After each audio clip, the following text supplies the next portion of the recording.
There's a kind of power that never announces itself. It doesn't need a crown. It doesn't roar for attention. It simply exists and everything around it adjusts. You felt it before.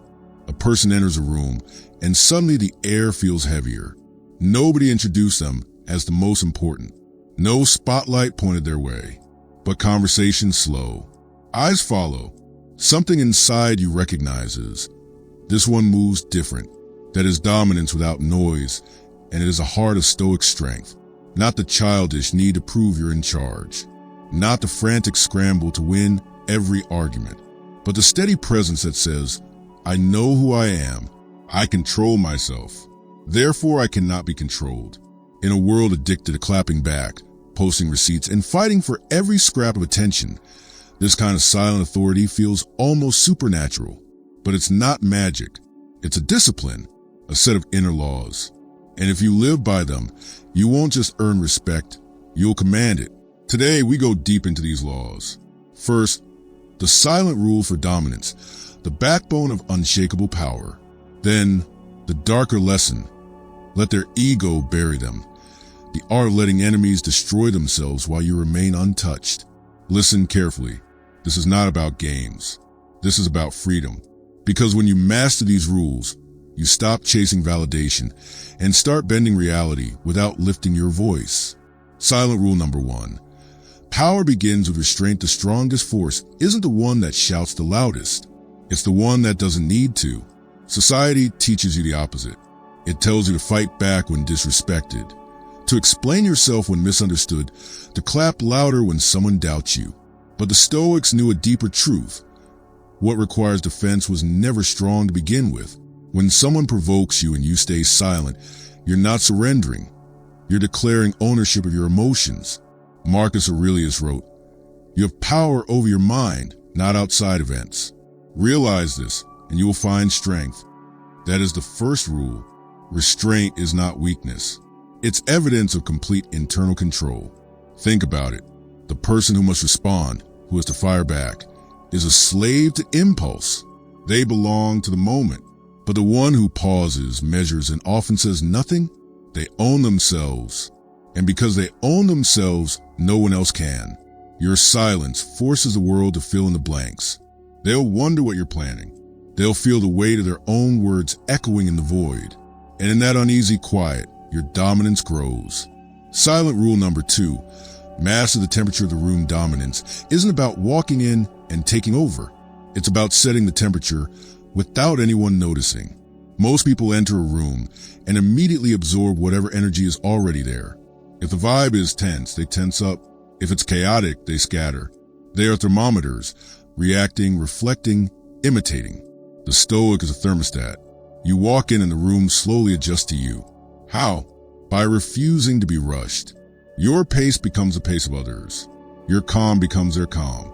Your silence becomes the loudest sound in the room. Epictetus said, it is not events themselves that disturb people, but their judgments about them. Carry that truth in your posture. When you are unshaken, you quietly remind everyone that their frantic judgments mean nothing. They feel it even if they can't explain it. They start breathing in your rhythm. That is quiet control. Silent rule number 3. The art of measured words. Words are cheap until they're rare. Most people talk to kill the awkwardness. They fill silence with noise, hoping to seem likable, clever, or important. But every extra word you throw into the air lowers the value for the next one. The Stoic dominant speaks after thinking, not to impress but to direct. A single sentence, carefully chosen, hits harder than 1,000 frantic explanations. Marcus Aurelius warned against being overheard complaining, even to yourself. Why?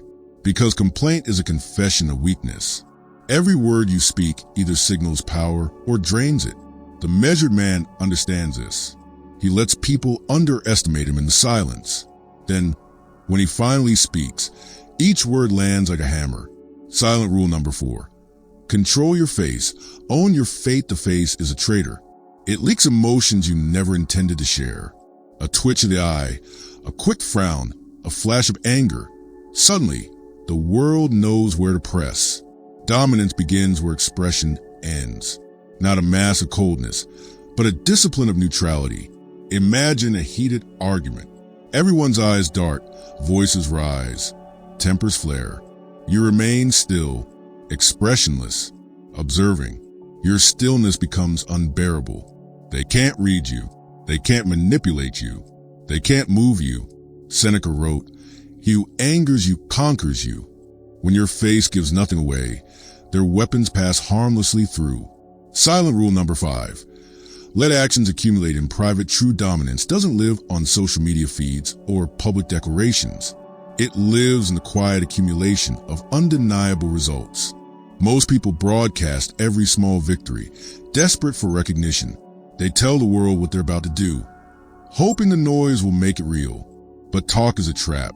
The more you announce, the more you invite resistance, envy, and sabotage. The Stoic path is different. You build silently. You train when no one is watching. You let time gather the evidence until the proof is so overwhelming that even your enemies must bow to it. When you finally reveal what you built, it's not a boast, it's an event. And because no one saw it coming, it hits twice as hard. Transition to the dark lesson. These silent rules sharpen you into a figure of quiet power. But power is not just about holding yourself. It's about knowing when to let others fall. Because the world is full of people driven by ego, loud, frantic, desperate to prove themselves. They burn energy attacking, competing, flaunting. And in their rush, they often plant the seeds of their own destruction. A Stoic doesn't interfere. He doesn't warn them. He simply steps aside and watches the inevitable unfold. This is the second half of our lesson. It's not cruelty, it's clarity. The ancients called it letting nature take its course. Today we call it the trap they build for themselves. Every ego carries a fuse. The louder the boast, the shorter the burn. The Stoics understood that arrogance is not strength. It's an open wound. Pride demands attention. It craves validation. It cannot survive silence. Seneca wrote, "It is the nature of the fool to be always full of words. The more they speak, the more they reveal. The more they show, the easier it is for the universe to correct them. Your role is not to fight them. Your role is to stand still. Let the storm spend itself while you remain unmoved. Their ego will do the work for you. Let them overextend. An enemy driven by ego will always reach too far. They will take risks to prove a point. They will attack where they should wait. They will brag before the victory is real. You don't need to push. You don't need to sabotage. You simply allow them to keep digging." Marcus Aurelius reminded himself, "The best revenge is to be unlike him who performed the injury." While they exhaust themselves trying to win crowd, you can serve energy. Eventually, the weight of their own actions pulls them down. Silence as a weapon. Your quiet is not passive, it's strategic. When you refuse to engage, they can't find traction. They attack, but you give no reaction. They provoke, but you don't bite. This drives them mad. They start to speak more, to act wilder, to make mistakes. Every outburst makes them look smaller. Every frantic move exposes weakness. Meanwhile, your calm presence becomes unbearable proof of your superiority. The mirror of consequence. The Stoics believed in the logos, the rational order of the universe. Call it fate, call it karma, call it a natural law. Whatever name you choose, the principle is the same. Actions carry their own punishment. When someone is reckless, when they lie, when they betray, the punishment is already built into the act. The sleepless nights, the creeping paranoia, the slow unraveling of their reputation. Your silence allows this process to unfold without interference. By stepping back, you give nature room to work. Case study, the overconfident rival. Picture a rival at work. He mocks you in meetings, interrupts your ideas, takes credit for your wins. Most people would snap back, but you don't. You keep delivering excellent work. You keep calm in every room. You share credit generously. The rival interprets your silence as weakness. He doubles down. He starts promising things he can't deliver, speaking over people he needs, cutting corners to stay ahead. Weeks later, a project collapses because of his reckless promises. Leadership finally sees what you've known all along. You never raised your voice. You never fought for recognition. You let his ego bury him. freedom and detachment, the strategy isn't about sadistic pleasure. It's about freedom. When you stop trying to control others, you reclaim the only thing that was ever yours, yourself. You don't waste nights plotting revenge. You don't waste energy arguing with fools. You stay light, mobile, untouchable. As Epictetus said, when someone is properly grounded in life, they shouldn't have to look outside themselves for approval. Your approval is internal. Your victory is in your own discipline. The Stoic paradox: by doing nothing, you achieve everything. By stepping back, you move forward. By letting go, you gain control. This is a paradox that confuses the modern world. We are taught to fight for every inch. But the Stoic knows the man who does not fight cannot be defeated. Part 4. Disappear to rise. Sometimes the strongest move is no move at all. Not silence in the room, but absence from the room. The modern world rewards constant presence. Everyone is online, posting, updating, checking who's watching. But presence makes you predictable. Predictability makes you weak. The Stoic disappears, not to hide, but to grow.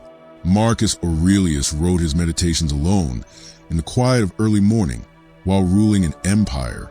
He knew that solitude is where a man sharpens his edge. When you step back, people begin to wonder, where did he go? What is he planning? Their imagination works harder than any speech you could give. While they gossip, you train.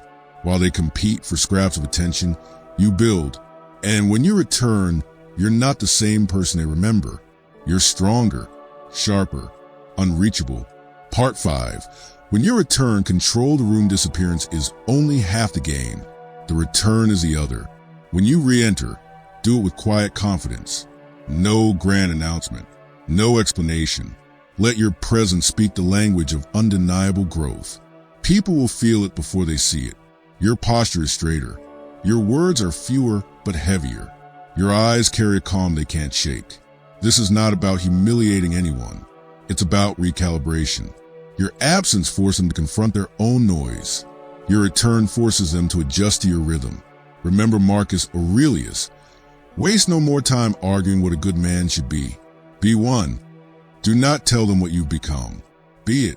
The room will bend accordingly. Now you hold the full sequence. Restraint. Power begins with what you refuse to say.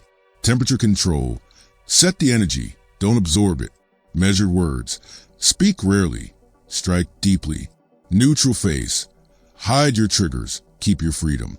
Silent accumulation. Build in private. Reveal only results.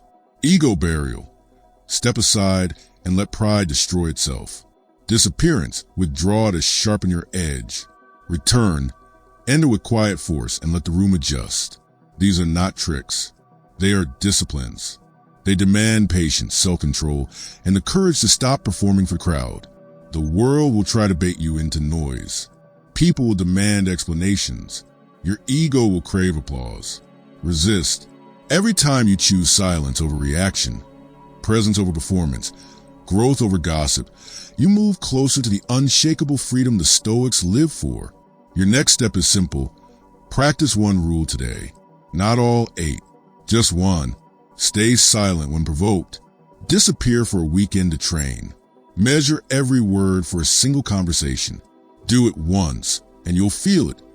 The quiet surge of power that no one can give and no one can take away. The world is loud. Be the stillness that bends it. That is Stoic dominance. That is the life that cannot be moved.